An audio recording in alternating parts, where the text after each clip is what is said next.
As for the Imam's intellectual legacy with which he supplied his companions and the students of his school, it is part of the most wonderful intellectual wealth the Imams of the Muslims left behind them, and of the most precious scientific heritage the Muslim scholars left behind them. That is because it contains many sciences, such as the science of wisdom, theology, the science of Islamic jurisprudence, of exegesis, of Hadith, and other sciences. Besides, it includes his wise sayings, his valuable opinions that deal with the rules of conduct, ethics, and the rules of friendship. It is full of all excellent kinds of eloquence. The following is a brief account of it. This tradition contains the explanation of the reality of reason in the mentioned meaning. I mean, the fourth rank of the 4 reasons mentioned in psychology. It contains most attributes, characteristics, and praise of reason. It contains great Quranic sciences and noble Devon purposes, the like of which is not available in the knower's many books, and is not known in the results of the thoughtful scholars with authentic ideas, except those one of the pure Imams reported, or narrated on their authority, or on the authority of one of the general populace, Amma, on the authority of the chosen prophet. May Allah bless him and his family. O Hisham, surely Allah, the Blessed and Exalted, has given good news to the men of reason and understanding in his book, saying, "Therefore give good news to my servants, those who listen to the word, then they follow the best of it. Those are they whom Allah has guided, and those it is who are the men of understanding." Quran, Surat Al-Zumar, 39, 17-18. The Imam, peace be on him, has given this verse as a proof of giving precedence to the men of the sound intellects over other than them, for Allah has given good news to them of guidance and success. The verse the Imam has quoted has a group of the scientific advantages. We will mention 2 of them. Guidance is occurrence. The verse demonstrates that guidance is new and incidental. It is well known that every incidental must have a founder. Also, it must have an acceptor. As for him who finds guidance, he is Allah, the Most High. For this reason, he has ascribed it to himself, saying, "Those are they whom Allah has guided." As for those who accept it, they are the men of straight intellects. And to this meaning, he, the Exalted, has referred in his words, "And those it is who are the men of understanding." It is well known that man accepts guidance through his reason, and not through his body and limbs. If he had incomplete reason, it is impossible for him to acquire knowledge and understanding. Sheikh Mullah Sadr el-Din, may Allah have mercy on him, has established a proof of the incidence of guidance and of its doer, who is Allah, the Exalted. He has elaborated on that.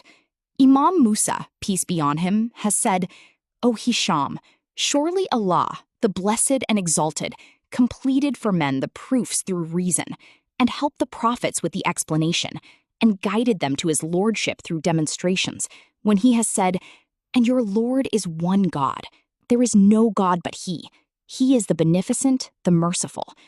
Most surely in the creation of the heavens and the earth, and the alternation of the night and the day, and the ships that run in the sea with that which profits men, and the water that Allah sends down from the cloud, then gives life with it to the earth after its death, and spreads in it all kinds of animals, and the changing of the winds and the clouds made subservient between the heaven and the earth, there are signs for a people who understand." Surat Al-Baqarah 2, 133-164. In his tradition, the Imam has mentioned that Allah completed the souls of his prophets through virtuous reason, that they might be proofs over his servants and guides for them to the way of good and salvation.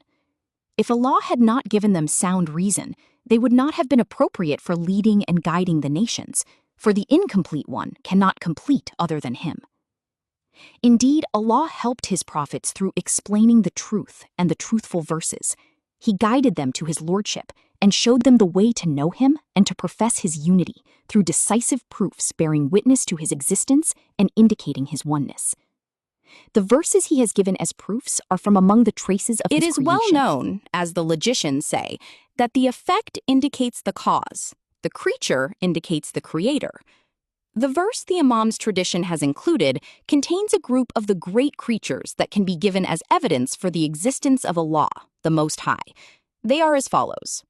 Surely among the great, illustrious signs of Allah is His creating the heavens He has decorated with the stars that swim in the space and move in their orbits and are far from each other according to the laws of gravity. They move and attract each other according to the command of Allah, the Most High. The size of a star is tens of thousands as much as the size of the Earth. Some stars are many millions larger than the Earth. They move in their orbits and curves and do not collide with each other. They indicate the existence of Allah. May His power be great. His Eminence the Imam and late Sheikh Muhammad Abda has said, "These heavenly bodies are composed of constellations." Each constellation has a firm, perfect system. Their systems do not invalidate each other, for they all have a general system that indicates that it has issued from one God, who has no associate in His creation, His arrangement, His wisdom, and His regulation. The nearest constellation to us is that which they call the solar system. They ascribe to our sun that gives light to our earth, and it is the reason for giving life to plants and animals. The satellites of the sun are different in sizes and dimensions. Each of them has become stable in its orbits. The ratio among them has been kept by a divine ratio. Were it not for this system, these stars moving in their orbits would go in different directions and collided with each other, and the worlds would be perished out of that. So this system is a sign of the divine mercy, as well as it is a sign of Allah's oneness. Surely the modern science has discovered many stars, to the extent that if we counted 1,500 stars at a minute, it would take us 700 years to count them. As for the Earth, in comparison with them, it is less than a dot over a letter in a library containing 500,000 books of medium size. The stars have not come into existence by chance. Are they the regulator and creator of these worlds? How are these organized, complicated operations are explained with an explanation depends on chance and random? How can we explain this regularity in the phenomena of the cosmos, the causal relationships, integration, purpose, harmony, and balance that in harmony with all the phenomena, and their effects pass from an age to another? How does this cosmos function without the regulating creator who has created and originated it and regulated the rest of its affairs? John William Katsu has said, "Surely this world where we live is so perfect and complicated that it is impossible for it to arise from the pure chance. It is full of wonderful things and complicated affairs that are in need of a regulator and which cannot be ascribed to a blind fate. Without doubt, the sciences have helped us increase, understand, and estimate the phenomena of this cosmos. They thereby have increased our knowledge of Allah and our faith in His existence."